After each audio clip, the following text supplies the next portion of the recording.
RMC, After Angleterre. Thibaut Giangrande. Salut tout le monde, comment ça va? Soyez les bienvenus, c'est l'After Angleterre. On est là comme chaque semaine, et pour la dernière de la saison d'ailleurs, pour débattre du foot anglais, dispo sur toutes les plateformes audio comme d'habitude, Spotify, Deezer, Apple Podcast, Google Podcast, on est partout. N'oubliez pas de vous abonner, de commenter si ça vous plaît, en vidéo sur l'After Foot TV, peut-être en ce moment direct à la maison, ou sur YouTube, la chaîne de l'After, onglet playlist, vous pouvez venir nous voir et commenter et débattre en dessous dans les commentaires. Comme chaque semaine, Rémi Dumont est là. Salut Rémi. Bonjour.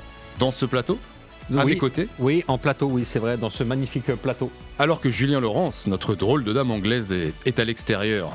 Il est à Munich celui-ci. Salut Julien. Salut Titi, salut Rémi, salut à tous. On enregistre jeudi soir, on est à 2 jours de la finale de la Ligue des Champions. Et donc t'es à Munich. Tu vas passer un sacré week-end toi là-bas là. J'espère, hein, seulement si le PSG gagne, sinon ce sera pas un sacré week-end, mais on croise les doigts, les deux des enfants sont là, les cousins, les meilleurs amis, le frère peut-être, tout ça. Ouais Rémi. J'ai l'impression, Jules, t'es dans l'hôtel UEFA, non? Ou c'est moi? C'est un hôtel UEFA, tu connais cet hôtel? Voilà, je sais pas où je connais, ouais. Je sais très bien où c'est. Ça, il est bien cet hôtel-là. Et apparemment, la corbeille de fruits est sur le lit, apparemment. Donc, c'est ça, c'est vrai que tu peux voir la corbeille de fruits. Oui. Il l'avait installé sur le bureau, je suis rentré. Bon, pardon, désolé, Oui, ça oui, fait oui. un peu Non. pour, tu vois. Non, mais c'est bien fait. Le gars fait semblant, tu vois, il mange des fruits et tout, alors qu'en fait, il y a le Burger King, il est en dessous, juste en dessous là. Bon, merci d'être là, les gars, parce que la saison de PL est officiellement terminée. Place à l'évaluation de l'After Angleterre, joueur, entraîneur, club, qui est le taulier de l'année en Première Ligue.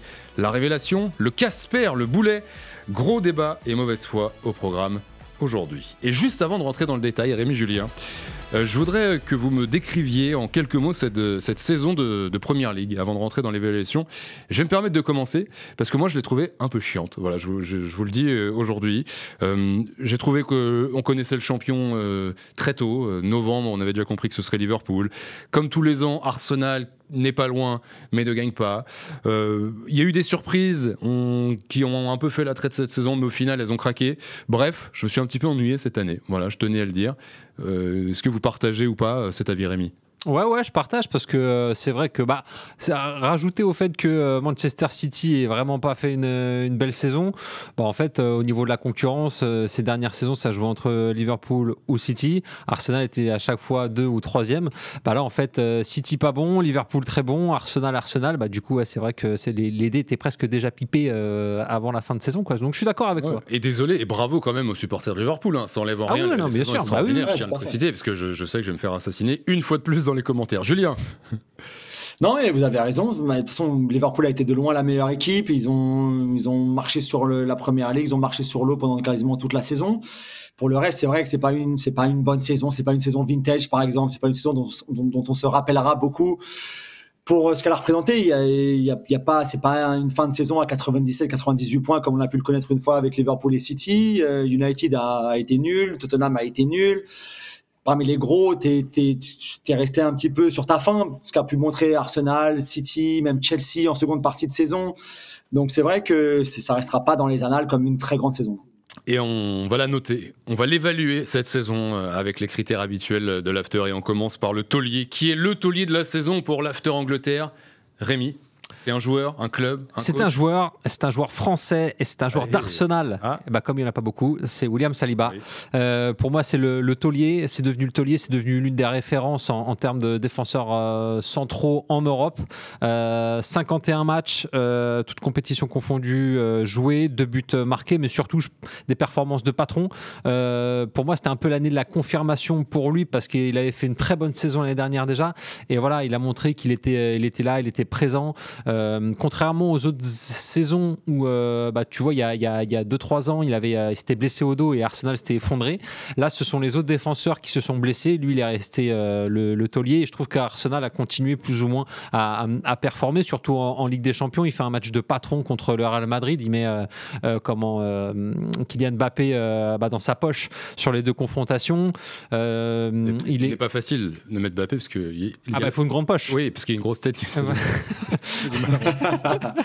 C'était gratuit. Mais pourquoi pas. Oui. C'est le troisième joueur qui réussit le plus de passes derrière Van Dijk et Colwill, donc des défenseurs centraux aussi, mais ce qui montre à quel point il est important aussi dans le jeu d'Arsenal. Il a passé la barre des 100 matchs en Première Ligue, 24e au Ballon d'Or, dans l'équipe type de l'Euro 2024, parce que c'est ça aussi, il est devenu titulaire en équipe de France à l'Euro dernier, et puis il a su confirmer, je trouve, sur la scène nationale d'Angleterre et internationale avec la Ligue des Champions. Donc pour moi, c'est le taulier. C'est peut-être pas vraiment une surprise en termes de taulier, je pense. Non, mais voilà. Taulier, c'est taulier. Julien, alors toi, tu as un autre nom, tu vas nous le donner dans un instant, mais déjà, est-ce que sur Saliba, tu rejoins Rémi sur une saison de taulier, de patron? Ouais, complètement. Il a vraiment franchi un palier, j'ai trouvé, cette saison, dans son leadership aussi, dans ce qu'il a pu affirmer sur le terrain. Donc je suis tout à fait d'accord avec tout ce que Rémi a décrit, a expliqué, et je pense que c'est que le début en plus, parce qu'il va continuer à progresser, il va continuer à prendre de l'assurance, il va continuer à se développer encore, parce qu'il y a encore beaucoup de progrès qu'il peut faire dans tout. On a vu par exemple contre le Real, au match retour, il fait la petite erreur qui donne le but à Vinicius. Il y a eu quelques erreurs comme ça parfois, mais c'est simplement parce qu'il s'est un tout petit peu déconcentré, et même ça, il va le gommer dans son jeu. Donc oui, pour moi, je suis tout à fait d'accord avec Rémi. On est sûr qu'il reste à Arsenal d'ailleurs saison prochaine, ou il y a un monde dans lequel il part? Non, saison prochaine, sûr de rester. Après, il y a des négociations pour une prolongation, bien sûr, parce que si tu es Arsenal, tu ne veux pas le laisser partir. Et il y a des grands clubs européens qui seraient à l'affût en cas de non-prolongation, bien sûr. Mais pour l'instant, c'est pas l'ordre du jour. Ton taulier, Julien, c'est peut-être le taulier. En tout cas, moi, j'aurais mis, donc j'avais trouvé un autre, puisque tu m'as donné le tien, mais j'aurais mis le même que toi. On t'écoute. Ouais, non, mais c'est un petit peu ennuyeux. Il n'y a rien d'extraordinaire dans ce que je vais dire. Je pense que c'est ce que beaucoup auraient dit aussi. C'est Mo Salah. Comment est-ce que tu peux ne pas parler de Mo Salah quand il marque 29 buts en Première Ligue et qu'il fait 18 passes décisives? C'est juste incroyable qu'il ait 47 goals involvement, comme disent les Anglais, donc but ou passe d'ess dans une saison comme ça à 32 ans. C'est juste incroyable. Je pensais pas qu'il vivrait une saison pareille. Je pensais pas qu'à son âge tu pouvais continuer à progresser, à encore être meilleur que ce que tu avais déjà produit avant, qui était déjà en soi assez remarquable. Donc voilà, Mo Salah pour moi, qui parfois lui tout seul a sorti Liverpool de mauvais matchs, de mauvaises passes, d'endroits où il avait besoin de faire quelque chose d'un peu spécial, et il l'a fait. Donc vraiment pour moi, encore une fois, Mo Salah exceptionnel cette saison. Ouais, j'imagine que quand tu mets Saliba, Rémi, Salah est pas loin dans nos esprits. Ouais, c'est aussi question de varier, parce que bon, forcément, Salah, je pense que si on s'était pas concerné, je pense on l'aurait tous mis. Et puis pour souligner ce que dit Julien, c'est le faire à son âge, le faire après ce qu'il a déjà fait pour Liverpool. Il fait encore une saison exceptionnelle avec des stats exceptionnelles. Et puis voilà, alors c'est sûr qu'avec des scies on ferait le monde, mais on couperait du bois aussi avec une scie. Mais s'il n'avait pas été éliminé par le PSG en Ligue des Champions, je pense que peut-être que la finale ce serait Inter-Liverpool, tu vois, et qu'il y serait pour quelque chose aussi. Donc souligner qu'à son âge, il est toujours aussi bon, et c'est toujours plus impressionnant encore. Et lui, pour le coup, pas pour le coup, comme Saliba, on est sûr, même plus sûr encore, qu'il sera à Liverpool la saison prochaine, puisque ça avait été le feuilleton, mais il a fini par prolonger. Bon, moi j'aurais mis ça là aussi, j'ai voulu trouver quelqu'un d'autre, et je voulais mettre en avant Matt Sells, qui est pour moi mon taulier de la saison, gardien de Nottingham Forest, qui alors craque un peu en fin de saison, je disais, mais 5e défense de Première Ligue. Il a remporté le trophée du Golden Glove, le gardien qui a réussi le plus de clean sheet dans la saison, ex-aequo avec Raya, 13 clean sheet.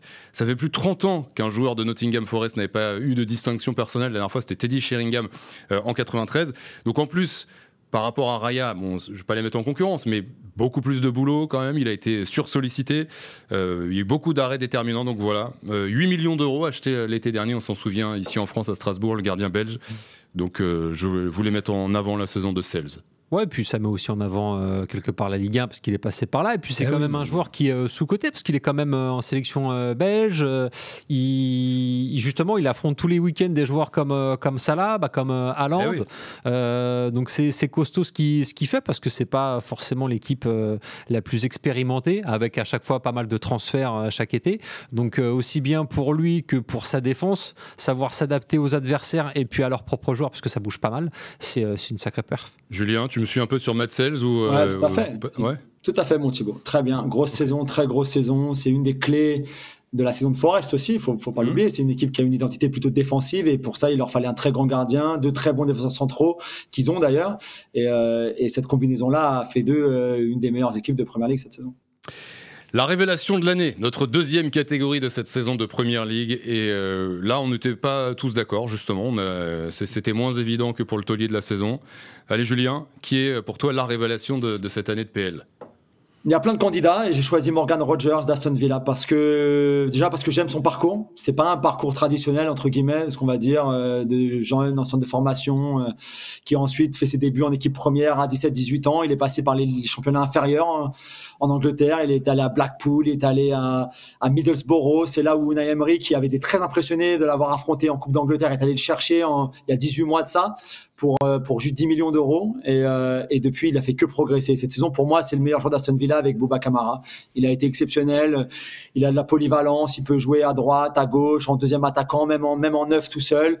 Il aura marqué des buts, physiquement il est impressionnant, il est le joueur qui a joué le plus de minutes à part Emi Martinez, donc à part le gardien pour Aston Villa. Il se blesse jamais, il est jamais fatigué, il continue toujours, il est toujours à fond, il a cette intensité d'un jeune joueur de 22 ans. Mais lui en qui City n'avait pas trop cru finalement puisqu'il l'avait pas conservé dans leur, enfin il l'avait conservé dans leur académie mais dans le centre de formation, mais il y avait pas de place pour lui plus haut à Manchester City, c'est pour ça qu'il avait dû partir et s'exiler. Je trouve que c'est en soi une belle revanche qu'il ait fini par arriver à être l'un des meilleurs joueurs en Première Ligue cette saison alors que du côté de City on n'avait pas trop misé sur lui. Est-ce que tu le vois, Rémi, Morgan Rogers aller plus haut encore dans un plus grand club qu'Aston Villa? Qui est-ce qui chantait aller plus haut déjà? Tina Arena. Voilà, non, mais bien sûr, parce qu'il a J'adore, d'ailleurs, petite parenthèse. Hein. Et je trouve qu'elle manque à la chanson française. J'aime beaucoup. Ouais. Je vais aller m'écouter ça tout à l'heure. Mais comme le disait Tina Arena, je le vois aller plus haut aussi parce que il a du potentiel. Je trouve que Aston Villa, c'est toujours l'équipe tremplin plus parce qu'ils ont des sacrés joueurs, mais comment ils peuvent évidemment aller évoluer au-dessus, surtout que Rodgers avec Emery a pris je pense en expérience tactique, en maturité dans le jeu, et je pense que par rapport à ça c'est un potentiel pour les plus grosses équipes encore type Chelsea, Liverpool, City. Il n'a pas été formé, mais voilà, il est passé aussi par City, comme le disait Jus, et je sais pas, par rapport à ça, pour moi, ça veut dire qu'il a du potentiel. Il a un énorme potentiel. Et puis, c'est un peu, moi, ça me rappelle un peu les joueurs qui sont passés par Paris, qui ont pris des chemins un peu étranges, mais qui percent au haut niveau, tu vois. Et donc, du coup, qui, en gros, ont largement le potentiel pour aller dans les plus grands clubs encore que là où ils ont été formés. Qui chantait ça? Le potentiel pour aller dans le plus grand. Non, c'est pas. Ma révélation de la saison. Ma révélation, c'est un titre de chanson, je crois. Oui, c'est pas mal. Je crois. Pardon. Non, parce que ah oui, non, t'as Ma Révolution de Jennifer. Oui, voilà, c'est ça. Bref, on retourne sur les révélations. Du coup, et moi j'ai mis Arne Slot, les gars, parce que je dois le dire, l'été dernier, au printemps dernier, quand Klopp annonçait qu'il partait, on a fait beaucoup de débats. Julien, on s'est beaucoup demandé qui pouvait le remplacer. Quand le nom de Slot est sorti, j'étais un petit peu surpris. C'est vrai que je regarde pas dans le détail les Pays-Bas. L'Eredivisie tous les week-ends, donc j'étais un peu surpris, et je trouve qu'en fait il a fait une saison très intelligente parce que il n'a pas voulu jeter tout ce qu'a fait Klopp, il n'a pas voulu faire de révolution justement, et je trouve qu'il a réussi à garder vraiment le meilleur de l'ancien Liverpool en adaptant avec son 4-2-3-1, en changeant un petit peu quand même tactiquement. Champion, on l'a dit très tôt, en Ligue des Champions, ça se jouait une séance de tir au but, mais s'il la passe, effectivement, tu disais tout à l'heure, Rémi, c'est peut-être eux, Liverpool, les Reds, qui sont en finale ce samedi. Donc, et puis même dans la célébration, qu'il ait fait scander et applaudir le nom de Klopp, j'ai trouvé ça hyper classe.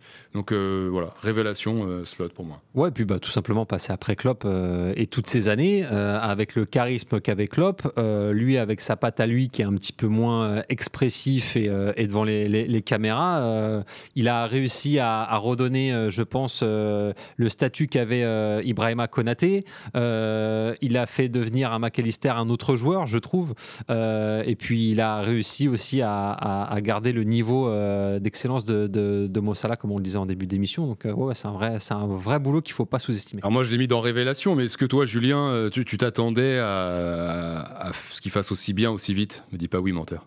Non, mais c'est juste que Révélation, c'est peut-être un petit peu dur quand même, parce que c'était pas n'importe qui non plus quand il est arrivé. Il avait été champion des Pays-Bas, il avait gagné la coupe des Pays-Bas aussi. Donc, c'est pas comme s'il avait été un jeune entraîneur qui était en charge de l'équipe réserve et qu'on avait promu comme ça. Mais oui, je comprends très bien ce que tu veux dire, Titi. Je te rejoins très bien là-dessus sur le fait que même si c'était un bon entraîneur confirmé dans son pays à lui, on ne s'attendait pas à ce qu'il soit aussi bon, à ce que cette équipe soit aussi forte tout de suite comme ça, et qu'il ait apporté ses petits changements à lui, mais qu'on fait une grande différence. Donc je comprends tout à fait que tu l'aies mis là, et il a tout à fait sa place dans nos récompenses. La révélation de l'année pour Rémi Dumont. Bryan Mbeumo, le Camerounais de Brentford, 42 matchs, 20 buts et 9 passes décisives. C'est sa saison la plus prolifique depuis qu'il est à Brentford. 4e meilleur buteur de Premier League avec 20 buts, donc meilleur buteur de Brentford cette saison, toute compétition confondue. 28 fois décisif sur les 66 buts de Brentford en championnat. Comme je suis nul en maths, je vais te laisser faire le calcul, mais en gros, il a aidé beaucoup de fois Brentford. Redonne les chiffres. 28 fois décisif sur les 66 buts de Brentford. Ouais, quasiment la moitié, presque. Un peu moins, tu vois, mais voilà. Ouais. Je t'avais dit que j'étais nul en maths. Il est devenu le 7e international africain à marquer 20 buts ou plus en une saison de PL. Après Salah, Drogba, Aubameyang, Adebayor, Mané et Yaya Touré. Il faisait partie des 8 nommés pour le titre de meilleur joueur de la saison. Et puis il est surveillé par pas mal de gros clubs en Angleterre. Donc voilà, pour moi c'est ma révélation, parce que c'est la première fois qu'il est aussi décisif, je trouve, sur une saison depuis qu'il est à Brentford. On connaissait son potentiel. Là, je trouve qu'il l'a parfaitement exploité. Il a parfaitement montré de quoi il était capable, avec encore une marge de progression, parce qu'il a que 25 ans. Est-ce que ça, Julien, c'est une révélation pour toi, ou alors non? Déjà... Si. Non, si on connaissait, mais qu'il atteigne ces niveaux-là. Non, on avait déjà fait un podcast avec Rémi quand Gilbert était là, qui, comme Gilbert n'avait jamais regardé Brentford jouer, il pensait encore au Mbeumo de 3 à l'époque, donc il était un peu surpris, un peu choqué. Mais, là, on croit que Julien charrie, mais c'est la vérité, j'imagine. Tout à fait. Ouais. Non, et on a aussi beaucoup parlé de ce duo avec Yohan Wissa, qui lui aussi fait une très belle saison, que lui aussi qu'on aurait pu mettre d'ailleurs à la place d'Mbeumo, ou d'ailleurs mettre les deux, parce que tous les deux ensemble, c'est vrai qu'ils ont été formidables pour cette équipe de Brentford, qui au final échoue pas loin du tout d'une place européenne, qui pour une équipe comme Brentford aurait été vraiment un exploit assez incroyable. Donc bravo à Bryan, bravo à Yohan aussi, à Thomas Frank bien sûr, à tous les gens à Brentford, et je pense que maintenant il a mérité son transfert dans un club plus huppé, où il gagnera plus d'argent et il aura des ambitions encore plus hautes. Et bravo à l'Estac, bien sûr qu'on n'oublie pas. Dans nos catégories, dans cette évaluation de la saison de Premier League 2024-2025, là on arrive dans les catégories qui font un peu mal. Je le dis, il en faut bien. Il en faut. Tout le monde n'a pas fait une grande saison. Tout à l'heure, on élira le boulet de la saison. Et là, c'est la catégorie Casper. Casper, le fantôme, c'est le joueur, le club, l'entraîneur qui était là, mais on s'en est pas rendu compte. Il était là, mais on l'a pas vu, fantomatique. Julien, quel est ton Casper de la saison ? Ouais, c'est triste, hein. C'est une récompense triste, hein, bien sûr, le Casper de la saison pour nous. Phil Foden. Moi, j'ai choisi Phil Foden parce que j'ai pas de mémoire comme ça, même dans les autres championnats. T'es pu tomber aussi bas depuis si haut, finalement, parce que la saison dernière, c'est lui le joueur de l'année, et de loin. Il est exceptionnel avec Manchester City. Il est d'ailleurs élu meilleur joueur par les journalistes et par les joueurs. Il est juste inarrêtable, injouable par moment. Et cette saison, on l'a donc vraiment pas vu. C'était le fantôme. Il était fantomatique. Je sais pas ce qui s'est passé. J'ai du mal à comprendre un petit peu comment on a pu passer de ce Phil Foden dominateur, dominant, décisif, à un Phil Foden qui ne sort même plus du banc, finalement, puisque ça a été le cas en fin de saison. À part, je crois, il y a 2 doublés d'affilée, un contre Brentford, un à Ipswich, je crois, un truc comme ça, vraiment back-to-back. Et sinon, c'est rideau, quoi. Il y a rien du tout dans sa saison. Alors oui, il avait fini l'Euro fatigué, très tard. Il n'avait pas vraiment eu d'avant-saison, de préparation et tout ça. Même lui avait expliqué début septembre qu'il était un petit peu burn-out, qu'il avait besoin d'un peu de repos. Je veux bien. Mais entre ça et ne rien faire du tout le reste de la saison, il y a quand même encore une fois un gouffre. Et sincèrement, j'ai pas mémoire de joueurs tu peux faire une très bonne saison et la saison d'après, t'es un petit peu moins bon, tu rentres un petit peu dans le rang. Mais là, il y a même plus de rang là pour Phil Foden. Ouais, là, c'est fou, quoi, d'être le meilleur et de t'arriver à rien, quoi. 4 buts en championnat cette saison, ou 5 buts en championnat, c'est assez ridicule. Donc voilà, Phil Foden, mais vraiment de façon triste, quoi. Je le choisis lui, mais j'avais pas envie de le choisir lui. Et d'ailleurs, on aurait pu mettre un peu dans le même sac, j'y pensais en t'écoutant, peut-être Grealish d'ailleurs, qui est un peu dans la même situation, même s'il avait été un tout petit peu moins haut que Foden, et peut-être aussi bas cette saison. Ton Casper, Rémi ? Alors, je dois, pour vous dire toute la vérité, quand Jus a donné Phil Foden, t'étais dessus aussi ? Ah non, mais en fait, je me suis dit, évidemment, c'est lui, en fait. C'est lui.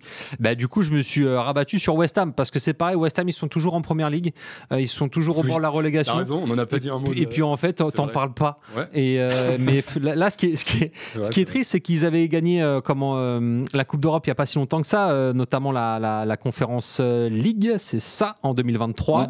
Ouais. Là, c'est une saison sans Coupe d'Europe, la première depuis 2020-2021, 14e de Première Ligue, 6e pire défense de Première Ligue, puis surtout un mercato, je trouve, qui n'avait pas été fou en début de saison. Jean-Claire Todibo, le Français de West Ham, n'a pas fait une saison folle, même si dans les stats, il fait partie des 12, 13, 14 joueurs à être utilisés cette saison. Somerville, qui a été recruté à Leeds pour 30 millions, il fait un but de passe. Füllkrug, 27 millions en provenant de Dortmund, 3 buts de passe. Paqueta, c'est 5 petits buts, c'est pas fou, tu vois, pour un standing de ce joueur. Et puis, ils se sont pris quand même des belles valises cette saison. 3-0 contre Chelsea, 4-1 à Tottenham, 5-2 à domicile contre Arsenal, 5-0 à domicile contre Liverpool, 4-1 à City, sachant que City fait pas la meilleure saison de son histoire. Et puis, ils ont changé d'entraîneur, mais même ça aussi, ça a passé inaperçu parce que je me souvenais qu'ils avaient changé, que Lopetegui était arrivé en début de saison, et puis finalement il a été remplacé par Graham Potters en janvier. Je t'avoue que je savais même plus que Potters était arrivé. Mais peut-être on peut vérifier. Julien, ils sont toujours en première ligue, West Ham, on est sûr. Tu peux confirmer l'info ou pas? Toujours, on confirme, ils sont toujours là. On ne sait pas trop comment, parce qu'en fait il y a eu 3 pires équipes qu'eux, mais oui, je rejoins Rémi, pardon, et sur Potter, il a fait quand même pire que Lopetegui avant lui, donc voilà, un beau changement d'entraîneur. 1,5 points par match pour Potters, 1,18 pour Lopetegui, pour rejoindre ce que dit Jules. Mon Casper de la saison, je suis parti aussi chez un Citizen qui n'est pas Foden, qui n'est pas Grealish. Il peut y avoir débat parce qu'il a quand même mis quelques buts, mais moi, mon Casper de la saison, c'est Erling Haaland. Voilà. Il a mis 22 buts en première ligue. C'est un peu dur, hein. Ouais, t'es un peu dur, 22 buts, un Casper, j'en recrute tous les jours. Écoute mes arguments. 22 buts, certes, en première ligue, mais déjà, c'est sa saison la moins prolifique depuis qu'il est arrivé il y a 3 ans. L'équipe a beaucoup moins bien tourné, certes, donc on peut me dire que lui, il est au bout de la chaîne, c'est pas de sa faute, mais on sait qu'il n'a jamais été proactif dans le jeu, qu'il était là, qu'il finissait, etc. Ça, on le savait. Sauf que dans une équipe qui est moins dominatrice, Haaland disparaît d'autant plus. Voilà, un peu comme pour West Ham. Moi, il a mis ses buts de temps en temps, mais j'ai l'impression de ne pas les avoir vus. J'ai pas un but d'Haaland en tête quasiment de cette saison. Il a été fantomatique justement dans beaucoup de matchs. Il a mis ses quelques buts, mais vraiment, je l'ai trouvé invisible sur le terrain. À chaque fois qu'il était sur le terrain, je l'ai pas vu. Il a touché très peu de ballons. Donc voilà, on sait que sa qualité, c'est d'être clinique, de mettre les buts. Il en a mis quelques-uns, mais sur l'aspect fantomatique, c'est pour Haaland. Bon, on n'est pas d'accord, Julien, apparemment.